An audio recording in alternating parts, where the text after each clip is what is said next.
You're listening to Marketing News Canada, Canada's #1 show featuring the brightest minds in marketing, PR, and digital advertising. Welcome to another episode of Marketing News Canada. I'm thrilled to introduce you to Kathleen Reid. This is an exciting one as we are now actually in real life. So those that are listening on your whatever device you're listening on, and whether it's Spotify or Apple Podcasts or Stitcher or wherever, great. Otherwise, if you're watching in person, hello. I am waving my hand, and I have a real person in front of me, which is very exciting. Thank you. And we have coffee. We have coffee, yeah. I'm actually going tea. I'm a tea person. Tea. I'm coffee. Yes. So, Kathleen, yes. You own a PR agency, and in 2022, how long have you had the agency for? 6 years. 6 years. So, if you could flash back 6 years ago to today, and this is what I find so fascinating, the media landscape, how would you describe the difference between 6 years ago and 2016 and 2022? I think the amount of touch points that you have with media matters. So I think of a touch point as it could be a Twitter DM, replying to a tweet. It could be an email. It could be a phone call. You stumble into someone, they're drinking coffee, you're drinking tea. Yeah. But the amount of touch points before your story, I think there's more of them. So we track all of our data when we're pitching, and it's now about 3 to 4 touch points often before the story comes out. Wow. So I think that's different. And I don't know if you would have seen as many touch points. And I think in the last 2 years, we've been in a crazy media cycle. We've all lived it. Yeah. We've all lived COVID. We're all living in a war basically now, all of these things. So newsrooms are really pushed, and I think they're understaffed, but they always have been when there's breaking news.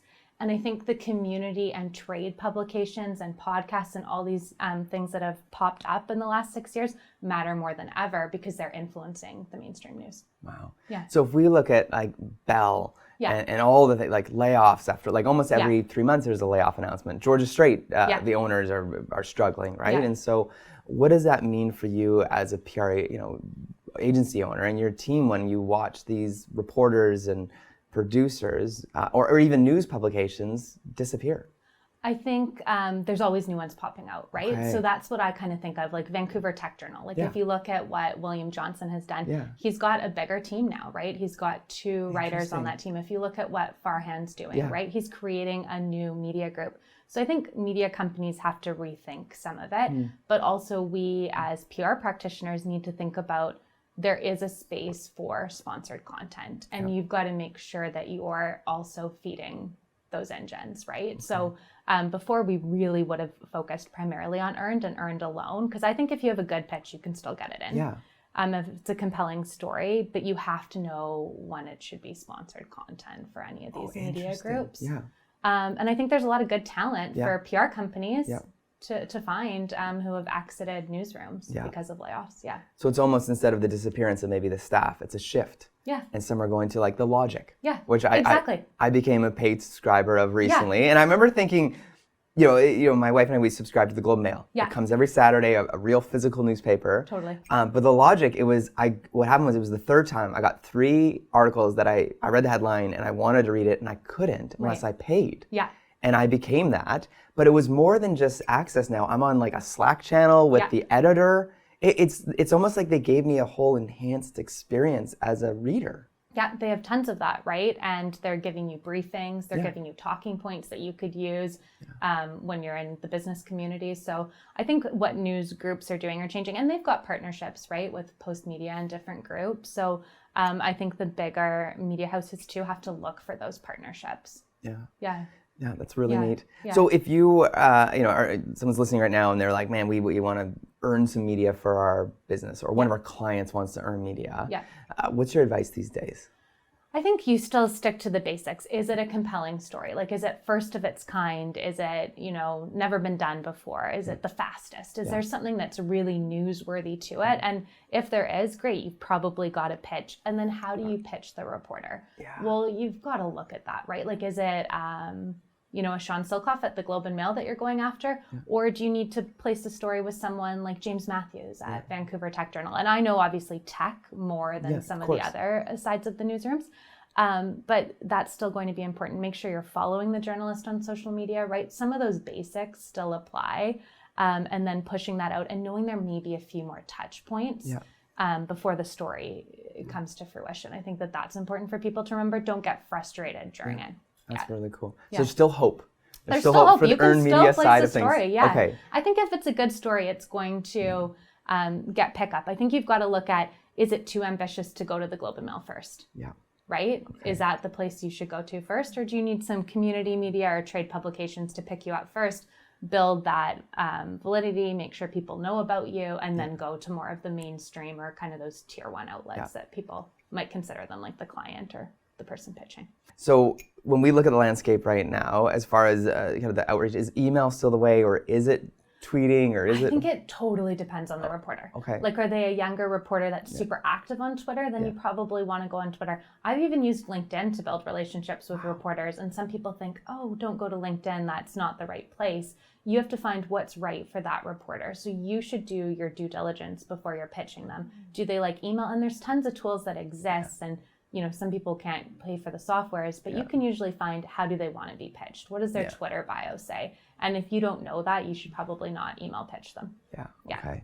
Yeah. And the agency owners that are out there, I want to go there. Okay. For you being an agency owner, what has been maybe some of the discoveries you've made in this last while of like the role you play? Yeah, I think like my biggest learning in the last 2 years is to I feel like I'm a recovering perfectionist.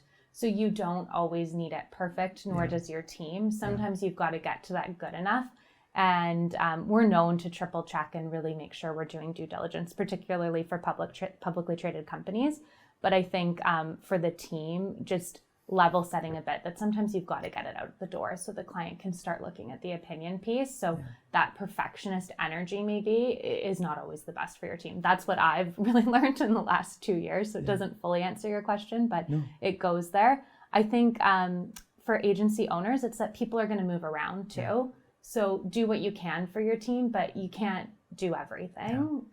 So if you can give someone a good year, 2 years of work experience, and then they're better in market as a PR professional, I think that's great, because I think some people look at PR and they don't always know the value of it. So if everyone can upskill and level set, that's great for the industry as a whole.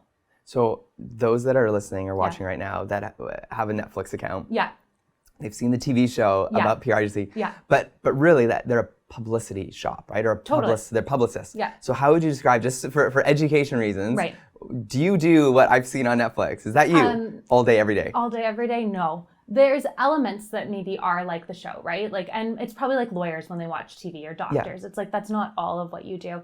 I think a lot of what we do is doing strategic communications and communications coaching, right? How do you say this? What's the tone and sentiment? For the individuals within that in the company, brand. Right? So for the spokespeople, or let's look at, how are you communicating your diversity and inclusion strategy to your employees? There's a lot that goes into it that's more than kind of like the glitz, the glam, or what you would see, covering things up. Sure, maybe you do something that you're reframing, or you're changing the perception.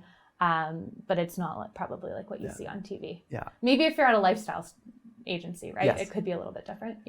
So for when you are doing a pitch for an organization, or those that are listening thinking, well, I want to pitch my organization, do people ever write about the organization or the brand, or does it always come down to the individuals within it, the people within it, the founders, the CEOs? I think the people are the spokesperson and they're the story, right? So I think that humans will connect to other humans, right? Like, that's interesting. So if there's things that you can do about the spokespeople that will connect, like if someone's happy to talk about their personal experiences as a spokesperson, that makes an interview a lot more relatable and interesting. So that can help. It's that kind of connects us and builds. But I think you can pitch in two ways. One, around the person, that can be a great pitch note, or more background, this is the company, and here are the topics we're interested in covering. So we can talk to you about intellectual policy, and we could talk to you about, taxation for BC companies. Whatever their talking points would be, you could dump those in a pitch. So I think you could do it either way, company specific or person specific. Does that answer? No, totally. Okay. And speaking of which, for you personally, in the role that you play, maybe any sort of things that you've made, whether you're born with, or things that you had to go with as an owner, and how did you recover from that, and what did that look like for you to to grow and be a better owner, friend, person? Well, I think I've been pretty candid recently about the fact that I'm legally blind. So certain things in my life could be more of a challenge, or just they're making day-to-day more interesting. So that's something that when I had to stop driving, it was a big deal at first, right? Like not being able to drive media out to a site, a construction opening.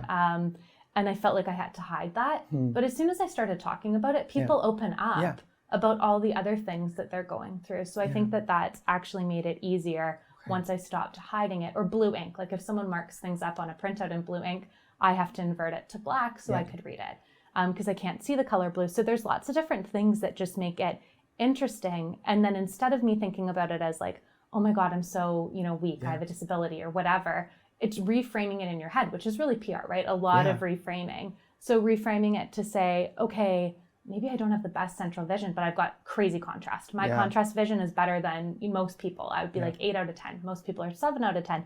So I can spot like little differences in colors. So if I'm looking at a deck, I really notice inconsistencies. That's why I notice little spacing things really quickly. So instead of thinking, oh, this is like my downfall or my weakness, oh, this is my strength. Just reframing those things and creating a place where you can talk about what your different challenges may be or barriers, and then how do you reset those to become your strengths. So we do that as a team all the time, and then being okay with that uncomfortableness of not knowing everything, where you're at in your business or your journey as a person, and having conversations even with your team about it. So we're doing every 2 weeks we level up the team. So we bring in a guest speaker. We should bring you in. And we talk about any of the things that are challenging that people have gone through. And it could even be in life, like, hey, we've had people come in and talk about pregnancy loss or what it's like to be a woman in business and how to remove some of the uptalk that people might do. So it really just depends on the topic. I was talking to a group of high school students about going into marketing, and I explained the difference between like brand side. You could work for one brand and double down on whatever, Lululemon, Herschel. Totally. Or you could go agency side. And I was saying, if you have any sort of ADD, ADHD, actually having that becomes a strength. Maybe in high school you got criticized or you felt like you were less than, but it becomes a strength because you're agency side, you're managing, 9, 10 different voices, brands. So tell me about that. So I have ADHD. My husband has ADHD. Our son probably will have ADHD. Who knows? And I think you don't need to use it as an excuse, but your brain just thinks a little bit differently. So sometimes I can be like a little bit sporadic, jump from thing to thing, but that's why I've always loved agency. And I was at an agency before at National that I had done in-house, being, at a large diversified resource company, and then consulting and for some agencies as well. And I couldn't live in a non-agency or like firm environment. It's where my brain works best. And you can take the golden nuggets and capture the connections and connect the dots on all your files, which I feel like for people with ADHD, that's so interesting. But maybe in school, you obsess over the details. So like the way it shows up for me is that intense, excessive attention to detail. So if I'm working on a deck, I could spend 10 hours on a deck and not think it's good enough. So I've had to shift that in myself and medicate myself. So like if I'm medicated, I can get that document out the door a lot quicker than a day. Like maybe I forgot to take, my meds. I'd be like, oh, like it's not good enough. I gotta spend a lot of time. But also that excessive attention to detail has made Switchboard and the company what it is. Right? And to talk about, when was the day you decided, I'm going to try the meds? When did you? So in undergrad, when I was at UBC, I was I think in second year, really struggling. Like I was all over the map. And I went and did a learning assessment.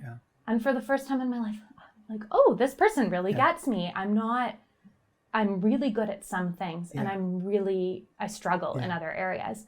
And they had recommended to medicate. The first medication I tried didn't work. So I've tried a couple. And then when I found one that worked, I was like, this is magic. Like for my brain is clear, concise. And I didn't overthink. It moved a lot of the overthinking out for me, but it shows up so differently for everyone. So it would really depend. I had my wife and my business partner and my brother all gave hints. They were quite nice, like they were interesting. They gave hints like, you should try it. They always said, just try it for 2 weeks. Was the thing. So I went and got a doctor assessment and got Ritalin prescribed and tried it and fell in love. It was, And like if you can find, I feel like there's a big stigma with medication. And I had it, even people in my close friends and my close family, oh, you don't need to be medicated. You know, you could just do yoga and make sure you run every day, 10 kilometers, and you'll be fine. If you need to medicate, it would be like saying to someone who's diabetic, don't take your insulin today. You don't need it. Eat celery. Like, if you want to, you should know that you can. So I think there is a stigma around it. And so I'm very open about talking about it. I tell my team, like, I medicate myself for my ADHD. My brother was looking at it for his own son. And again, his son's quite creative and an incredible artist, my nephew.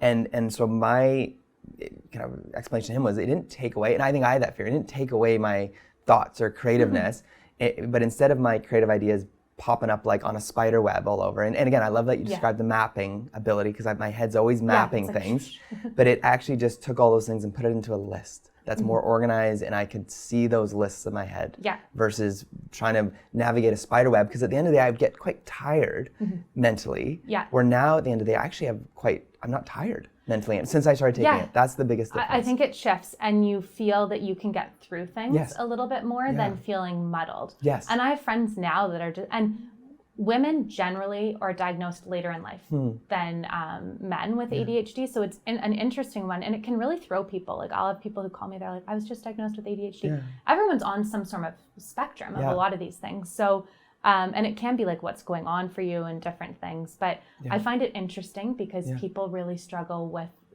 that label. And it's just a thing. It's not the end of the world either way, and you can choose to medicate or not. But when you do get that assessment done for learning, almost everyone should get a learning assessment done. What's the harm? Why wouldn't we all do learning assessments, grade 11 or 12, before you go on? And sometimes I wonder, like, what would I have been like in high school or university if I was medicated? Probably my school notes would be way more organized. Like, my university notes are full of drawings and pictures, and like, that was my... But that's like how your brain was thinking, right? And you were trying to make those lists and make those connections. So it makes total sense. So one thing I'd love to talk about as an agency owner, and even something we both went through, of child loss, and what is, what did you maybe learn from it, or maybe just to get out in the open of what it's like going through it while running a team and. Totally. My team was super supportive when Johnny and I lost our first pregnancy, and they really stepped up. And I told a few people on the team before everyone, and they were like, oh, go offline, do what you need to do for you. And I think people do need to talk about it, because no one really did before, right? I think now people are starting to. So I took, a few days off fully. Like, mentally just kind of checked out and just did me. And I think it's hard, because I think it's easier for usually like the one carrying the baby to mentally check out. But I think for dads and partners and parents, they also kind of need to check out. So I think that's something almost that needs to change, is like both people need to be able to move out. And that's maybe the next portion of where the conversation could go. But I think it's good now you're seeing paid time off for it and different things. But I don't think anyone would say, you must go back after you've had a pregnancy loss. Like, I couldn't imagine any manager saying that to someone, but it's good the conversations are happening, I think, and it's important to be open about it. I think I'm someone who tries to find silver linings in everything, so maybe I'm overly optimistic, but for Johnny and I, what we really found was it gave us an opportunity to be very present and to shift some of what was going on in our work lives to make sure we were ready when Freddie came around. And at the end of the day, I think whatever's happening, at the time I felt really a bit angry and very sad about it, but everything does happen for us. Nothing's happening to us. Like, the universe isn't like, no, this is happening. So what is in it for me was those silver linings. But I think I was doing a counseling appointment, and I went to counseling. I'm a big believer. I do counseling weekly, but I had to almost let that full tennis ball drop and hit the bottom before I would be able to say, like, okay, I can come back from this. I don't know what it was like for you guys. I think for me, again, it was even our grief looked different for my wife and I, right? So it was even understanding we're both grieving a similar thing, but doing it differently. Where she had that intimate, caring experience.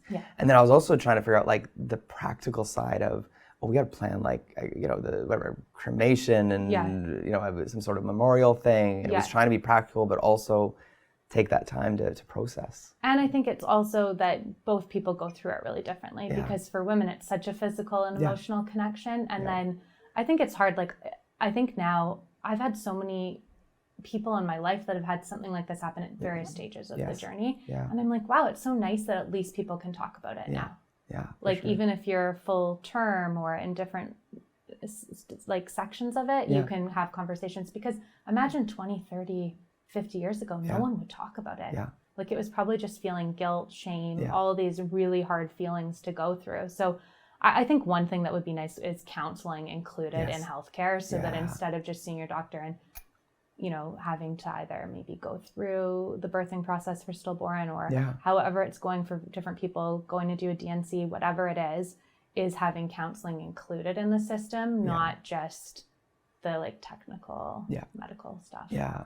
I think our benefits, the ones we have counseling, but I think it's like covers 3 appointments, I think, for the year. Yeah. It's not a ton. I think like our work counseling has like 3 to 5 even. And during that I was like, oh, we should up our counseling amount because it does add, like, I talk to a counselor weekly, not because I'm, you know, needing it, because it maintains my baseline level of my mental health. Yeah, no, that's incredible. Yeah. And what is it, rainbow babies? Is that what we're to call the baby after the... Yeah. Which is always an exciting... Yeah. And now there's like all these new terms and like things that people are thinking about. But I think it's great because now if this is happening with someone in your team or a client, people can talk to you about it openly, right? Yeah. It was the first time I ever posted something like, you know, LinkedIn. To get on the LinkedIn, you post like work stuff and, you know, humble brags. But it was the first time I posted something personal. Yeah. But it was interesting, the response on LinkedIn of the people who have also gone through something similar. Or people that were like, oh, it's so nice to see the personal side. I feel like LinkedIn's getting more personal. Yeah. It's like changing a little bit in that. Yeah.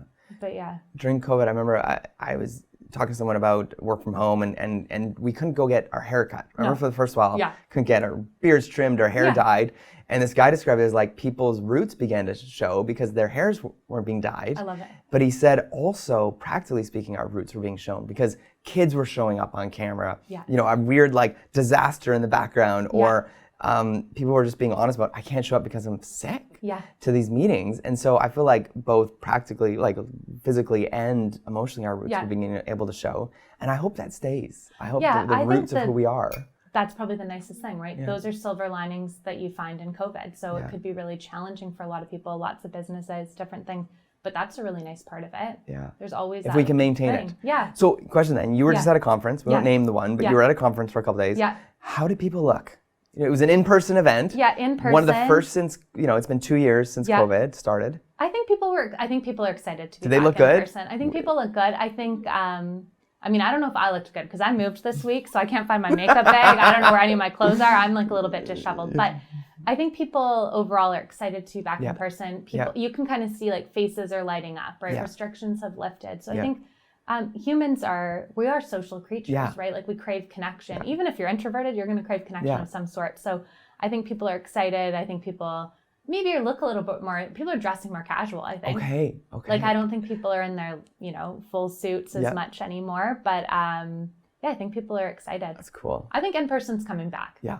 Right? And I think you've got to make sure there's a blend of all of it. But I don't know how many people want to do virtual online events anymore. No. Like, do you want to go to another? No, Zoom thing. I could imagine being on Zoom for 8 hours. Like I'll have a few Zoom meetings in a day, but to be on a Zoom conference for an entire day, and then to actually pay for it blows my mind. Yeah. Unless it was like, you get to have one-on-one questions with Elon Musk or I don't know. I mean, wild, right? Yeah, but like I couldn't imagine I know TED is coming to Vancouver in a few weeks, and so it'll be like in real life TED. Yeah, in person. Yeah. Yeah. So it's back. I think everything's going back, and it'll be interesting to see. I think there will be like little tweaks. Maybe there's not as many people wearing heels. Do you know what I mean? Yeah. Like you've been comfortable in your own home for so long. Yeah. I don't think you're going to want to go crazy. Yeah. I think probably stores, right, like are struggling to sell as many like formal clothes anymore. Lulu's doing great though. Yeah, Lulu's like killing it, like the dress sweats, all the new dress things. Sweats, I love it.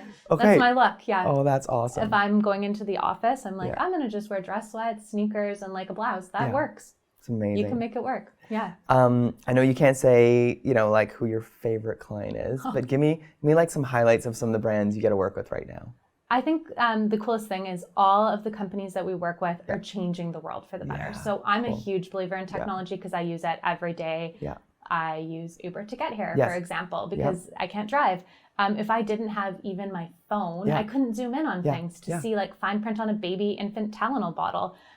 So any of the people we're doing are like changing the world for the better and making sure that communities stay connected. So if it's changing the way that you grow food so that we can have food for future generations, because of all of the crazy things we're seeing with the climate, like I can sleep at night having a child knowing the work that our clients are doing. So I feel like that makes, and I'm a highly anxious person. So like I think about earthquakes, I think about what it's going to look like for our kids in this world that is in a climate crisis. And I think, okay, there are companies that are doing good, that are changing things for the better, and will, you know, humanity can get it right. Yeah. Still. Mechanics' cars, right? Or shoemakers' shoes. Yeah. Usually they're not the best. Yeah. So, but what have you done to do PR for yourself? What does it look like? Where can people follow you? Where can they? Oh, I'm not good at doing my own PR. Okay. It's terrible. I feel like, it's like if you go to a carpenter's house, it's never all like finished and organized, right? You could follow Switchboard on social media. So we're there. We have our website. And I think some of my social media is open. Twitter's open for sure. I think LinkedIn, if people add me, you can probably connect that way. And then Instagram, I only post photos of my baby. So unless you want baby spam, like there's no point in following me. Nothing is work related. It's awesome. Yeah, totally. And the name Switchboard, give us that origin story there. So Switchboard, what it is like it's all about connection. Yeah. So I feel one of the huge things we do, it's not always connecting to the media, connecting to government, connecting to folks that could help you grow and scale your business. So we love to connect and help. And I just thought like that's so nice of a switchboard. And then switchboards are thought of as so old school, right? Like Downton connecting Abbey. in a hospital or like moving people in like their big houses and all the different things. But I think you still have to have those core principles, right, in anything. So I kind of liked the old and the new together. That's really cool. That's where it came from. Yeah. Okay. So some rapid fire questions. Yes. Just for folks that want to know. First ever job you ever had? First ever job. I was a birthday party coordinator for the city, and I would do children's birthday parties at a pool, and I often wore a mascot costume that was a tiger. Amazing. Yeah, or babysitting, I guess. Like, okay. Yeah. First thing you ever did PR for? First thing I ever did PR for, well, I worked at National. Yep. And I think the first thing that I would have like media pitched around was climate makeup. So like it was makeup designed for athletes. Okay. Maybe Maybelline. Perfect. It was I was like, I don't know how to pitch this. I don't even really wear makeup, but I had a great little pitch script. Yeah. Okay. Yeah. Dark or milk chocolate? I go for milk usually. Okay. Cat or dog person? Dog. Okay. Early bird or night owl? Night owl. Okay. Yeah. What is the best thing you ever changed your mind about? That's such a hard one. The best thing probably not being able to drive. Yeah. I was so angry, and now I think it's like the best thing. Yeah. Uber. Yeah. Ever. Uber. Yeah. When we didn't have ride sharing, it was tough. Yeah. In Vancouver. Yeah. Yeah. Because like cabs wouldn't come, and it would be like rainy and dark. But that's probably the best thing because I can always have a few drinks. Yeah. Silver lining, and it's not. You can get work done. You can be like the Lincoln lawyer in the back. Yeah, I could just have my laptop out. Sometimes I do. Yeah. Yeah, so I'm like, as long as I don't get car sick. Yeah. Best book that you read as a child? Oh, that I read as or children's book now that you're reading? My favorite children's book as a kid was Little Women. Okay. Yeah. Amazing. Which is like still one of my go-tos. If I'm feeling like I need to connect with my inner child, I'll read Little Women or Secret Garden. Yeah. Oh, yeah. I love Secret Garden. So good too. Yeah. Best marketing or business book that you recommend? Well, the best book that applies to business, but it's not a business book, is It Didn't Start With You, Mark Willin. And I'm obsessed, and I tell everyone to read this book because it's a lot about what your like family patterns are. So if you have like depression or anxiety, you can find where that came from. Wow. So a lot of our behavior comes from generations before us. And if we can find it, we can make sure that we change that cycle. So I just think like psychologically, there's so much we can learn about ourselves to be better business people. Wow. So it's my favorite.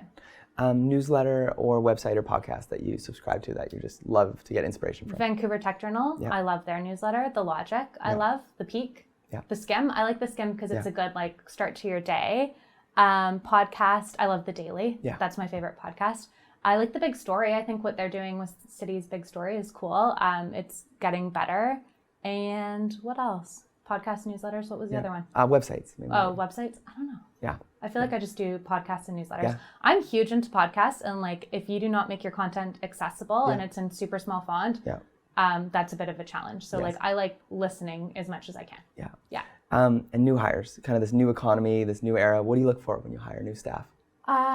I look for people who are like resilient, gritty, can get shit done, don't take things personally, and understand that, you know, you have to have some coaching. So like an openness for coaching, and just really that they want to be A players. Yeah. And where do you think are you finding staff from these days? Like where job boards, or where are you discovering new talent? You know, we get referred a lot of great talent. I'd say a lot of ours come from referrals. And then when we open post, we've got a lot of great talent from UBC. So like shout out to all their students and what they're doing. But yeah, I think word of mouth too. You know, we sometimes will have a senior consultant who's like, oh, I worked with this person before, they could be good. Things like that. Yeah. That's awesome. Yeah. So Kathleen. Yes. Thank you for being here. Thank you for having me. This was amazing. So fun. We hope maybe you'll come again, maybe with one of your clients to come. Yeah, that would be amazing. Yeah, I'll sit over there. Yeah, and you'll be coaching them. You have little signs maybe. No signs. Maybe I'll just have like a little red one, like stop, too much. Yeah. Perfect. Darian wants to ask his next question. Amazing. Okay. Thank you for being on the show today. Thank you for having me. Thanks for the coffee. You're welcome. This has been a real in-person Marketing News Canada episode in real life. Those of you that are listening, amazing. Those that are watching, hello. Thank you for watching our video. We're back, and we'll see you next time on the show. Thanks for listening to Marketing News Canada. For more episodes and other great stories from Canadian marketers, visit marketingnewscanada.com. All episodes are recorded in the Jelly Marketing Studio thanks to our producer, Chris Penner, and editors Travis Jeffers and The Podfather.